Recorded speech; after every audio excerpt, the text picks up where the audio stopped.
Hobar khai chanai da samung tangoi chana yuba kollan samiti ni laithana bisi kolok ma rombai hasini hobar khane da tambaga samung khai tongo hasini je hobar khane ra hapani bukhak to mantai shoktai sepsap manani yani kepraja joto hobar khane ra bai baksa samung khai tongo yuba kollan samiti ni adong ro tangsore advisor jongmoni wo tongma habanogo kokthone kutumung khlaisa ko tipra hasini kucham pesi ni kasko Birjit Singha kokthomari kutumung saka khowai telemura Dharmanagar কয়লা শহর তৈ national highway Lama স্নাম জাগাই তঙ্গ হোবা খানের জাগাতে লামা স্নাম জাগাই তংফানো হোবা খানের জাগা ত্রাংমনা তৈ হাপানি বুখাতে যেসুক রাং মাথায় তব অরাং ঠিক হাইমাইয়া আবুনি বাগানে হোবা খানের তেবে কেবল উংসিবো ফনে শাখা ইউনিয়নের প্রেসিডেন্ট যার নাম কিষাণ শ্রমিক যুব কর্মী সমিতি। আমরা দীর্ঘদিন যাবত কৃষকদের পাশে আছি, কৃষকদের শ্রমিকদের সমস্যার জন্য আমরা লড়াই করি। এবার দেখা গেছে ধর্মনগরের কুর্তি থেকে কৈলাসহর কমলপুর হয়ে খোয়াই এবং তেলিয়ামুর একটা ন্যাশনাল হাইওয়ে ইউপিএ গভর্নমেন্টের সময় স্যাংশন হয়েছিল।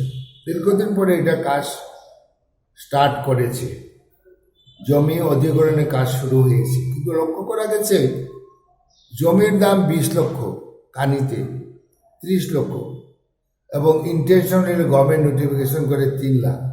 বাড়িঘর উচ্ছেদ হচ্ছে, অনেক মানুষের বাড়িঘর উচ্ছেদ হচ্ছে। এটা তো একটা পরিকল্পিত চক্রান্ত, কারণ আগে গভর্নমেন্ট জানে স্যাটেলাইটের মাধ্যমে রোড ম্যাপ ঠিক হয়ে যায়, ওদিকে রাস্তাটা হবে তৎক্ষণাৎ তখন রেভিনিউ ডিপার্টমেন্ট থেকে এসডিএম থেকে রেটটা করা হয়, যার কারণে এই বঞ্চনা এবং এটা নিয়ে আমরা প্রতিবাদ হয়েছি যে উপযুক্ত মূল্য কৃষকরা পেতে হবে। আমরা ফাইল তৈরি করেছি এবং সাধারণ কৃষকরা কেসে যাওয়া তো কঠিন ব্যাপার, তো আমরা মদত দিচ্ছি, দেখা যাক কি হয়। এই জন্য আমরা একটা প্রতিনিধি দল এই নর্থ ত্রিপুরায় ধর্মনগর, কৈলাসহর, কমলপুরের সফরে যাচ্ছি এবং সেখানে যারা ক্ষতিগ্রস্ত হবে তাদের সঙ্গে বৈঠক করে আমরা ভবিষ্যৎ কর্মপন্থা নির্ণয় করব, ডিস্ট্রিক্ট অ্যাডমিনিস্ট্রেশনের সঙ্গেও কথা বলবো আর কি। ধন্যবাদ। কি করবো? পবিত্র করের বাড়িতে প্রাক্তন মন্ত্রী যে বামপন্থীদের একটা মিটিংয়ে কিছু দুষ্কৃতকারী বিজেপির গুন্ডারা হামলা করেছে, আহত হয়েছে মানুষ, এমনকি সাংবাদিক বন্ধুরাও আহত হয়েছে। এটা অত্যন্ত নিন্দনীয়।